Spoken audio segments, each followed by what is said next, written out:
Hello, my good people. Congratulations. The long-awaited New Zealand registration pathway for internationally educated nurses has been released today or maybe yesterday in New Zealand time.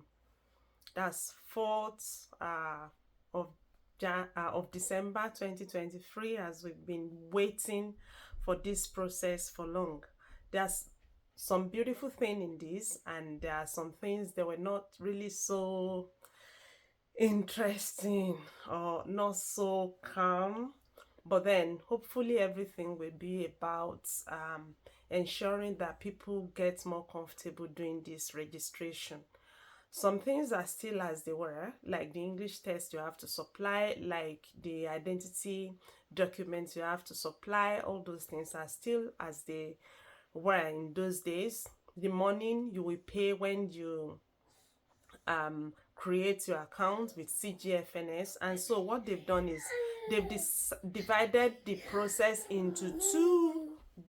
So the first part is for you to create your account with CGFNS. We know it's CGFNS, New Zealand portion of CGFNS in the United States of America that handles this. What they will do will be to verify your documents. They are the one they've employed to do this. That's their vendor. So what this body will do will be to identify your documents. You submit your identity documents to them, and your current registration with an overseas authority, maybe where you were trained, the first place you were trained, all the places you've been trained, that you want to use their qualification for your process of assessment. Then your nursing qualification that is equivalent to New Zealand qualifications. Is it your diploma or your diploma certificates? Or your degree? We do encourage people to just use it, that their diploma certificates, their specialty added to their diploma certificates and their degree, and not to actually include masters, because that came last time as sheer waste of time. They were not recognizing all those ones. All the things they need so far are the things dealing with their registration. So those are the things that people actually need to submit at this particular point in time. Once you have that, what you also should put into whatsoever you are looking at submitting will be your verification, which is a proof of your current registration, that you are practicing in accordance with the laws, the guidelines of the country and the professional body of the country wherever you are practicing at that point in time. Then your evidence of English proficiency, which we've overflogged on this platform. IENS or OET, they are not taking OET at home test. They can accept your OET test on computer if they've been written in accredited centers. And so your English test still the same. You can couple 4 reports within 12 months if none of them exceed 12 months of being written. Then 6.5 in writing for IELTS, 300 in OET writing, and 350 in all the other modules for OET, while band 7 in all the other modules for IELTS. That is it. They don't mind whatever band you have in any one.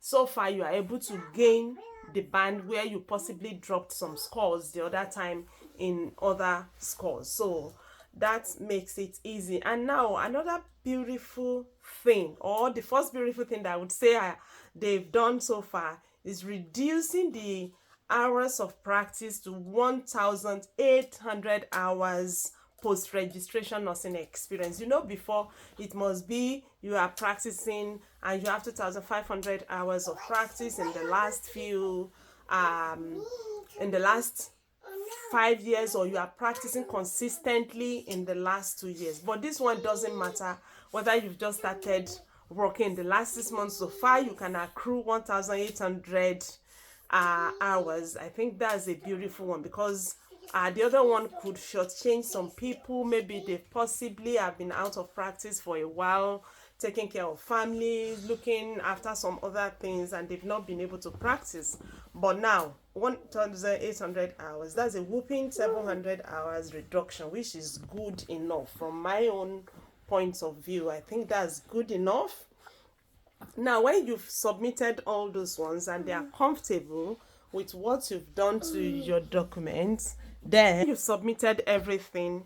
Your document will be assessed by CGFNS, and once they pass your information down to the Board of Nursing said they will reach out to you within 3 or maybe at the end of 3 months that your documents have been sent to them, and that's actually started happening. In fact, they've been delaying some people more than 3 months now in this new process. So they've been delaying some people more than 3 months. They haven't reached out to people. They just hold their documents there. So this one is requiring a whole lot of patience this time around. In those days, it used to be faster. It used to be quicker.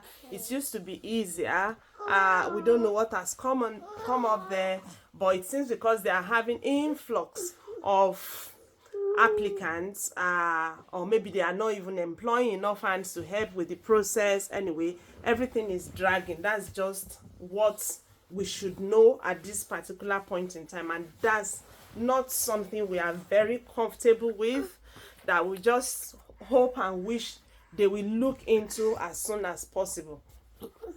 So once you have that, they would just check up to see whether you will need competence assessment.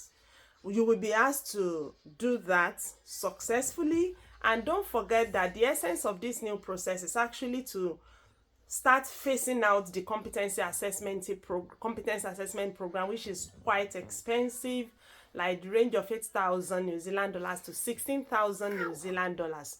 If they can take that off, they said they are replacing those ones with computer-based tests, which we are thinking might be like the CBT or like NCLEX, and they would also bring in OSCE, and this OSCE, it seems is really going to be an interesting bit of it.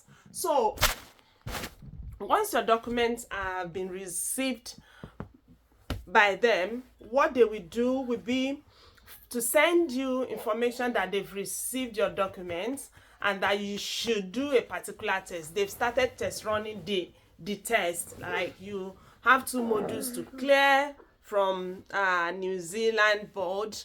It's talking about those 2 modules, about their culture, all those things, acculturation issues. So far, so good.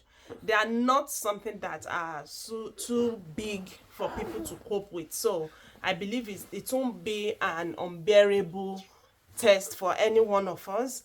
So, but besides that, it's still the theoretical knowledge to know what you know about nursing practice. And these ones will be taken overseas at accredited examination points. We are hopeful and praying that Nigeria would have test centers, and praying that there will be test centers across the world in totality, because that it will be a big deal now if centers are not readily available. We are just hopeful and looking forward to see what they will bring forth. Once people have passed that test, then it will remain the portion of going out to do OSCE. Now, OSCE is a 2-day orientation and preparation program. There will be a 2-day orientation and preparation program followed by a 3-hour OSCE examination. This will be taken in person. You must appear in New Zealand to take this at an accredited examination center. When you are done with this, then your fitness to practice will be done. That will be done by another vendor called Fit to Work. And if you can pass all those processes, the next thing will be for you to get your registration and possibly start looking for a job. The things we are still not very sure about are the cost of the CBT, cost of OSCE, whether when people have started this process like they used to do before, whether people will be able to get job and go down there. If they can do it the way UK is doing it, like you get after passing CBT and your English test, then you search for job. Once you get your job, you apply for visa, you come over, you start doing some practices, working with your employer, and the employer will now be training you for the OSCE and all that, giving you support and all that. Whether that's what they will do, we are still waiting for them. And another part that is really not clear now is whether the people who are in their sister countries, whether they will need to write OSCE or not, like people in USA, in UK, in Canada, and all those people.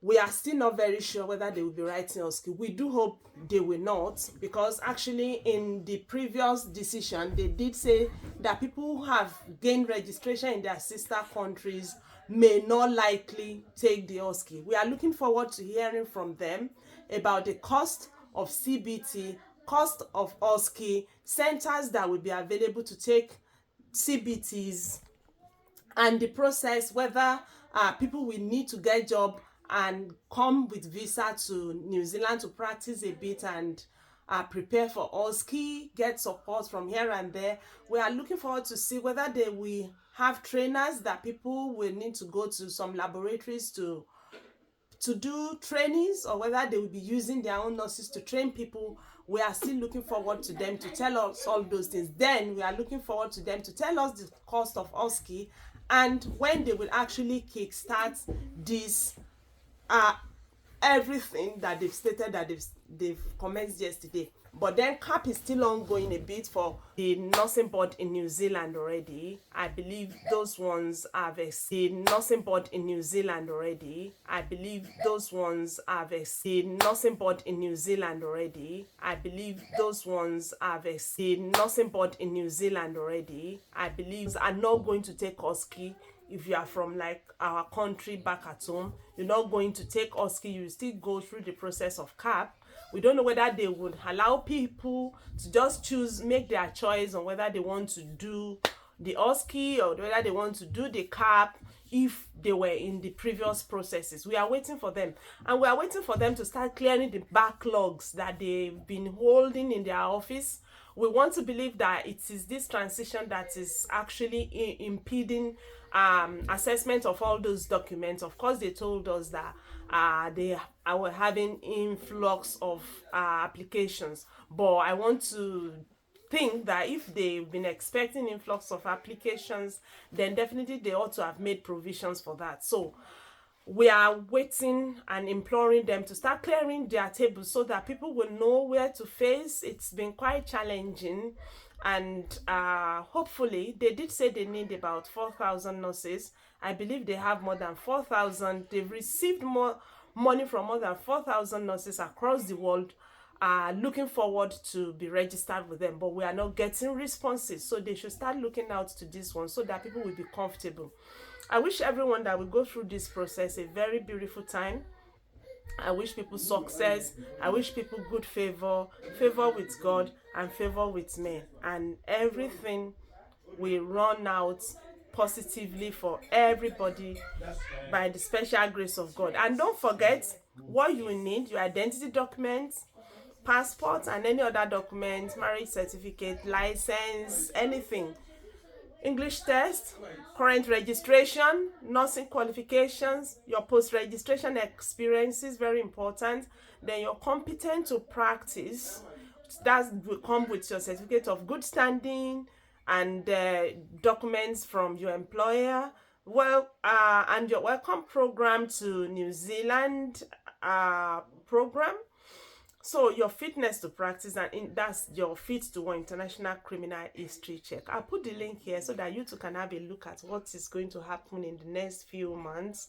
And the phasing out of CAP will happen now gradually till 2025. So it's not going to be a rush things. So they will phase it out gradually and start bringing in the competency or competence examination program instead of competence assessment program. I wish you all good success, and all your aspirations, the Lord will crown them with success, outstanding success in Jesus' name. See you guys in New Zealand.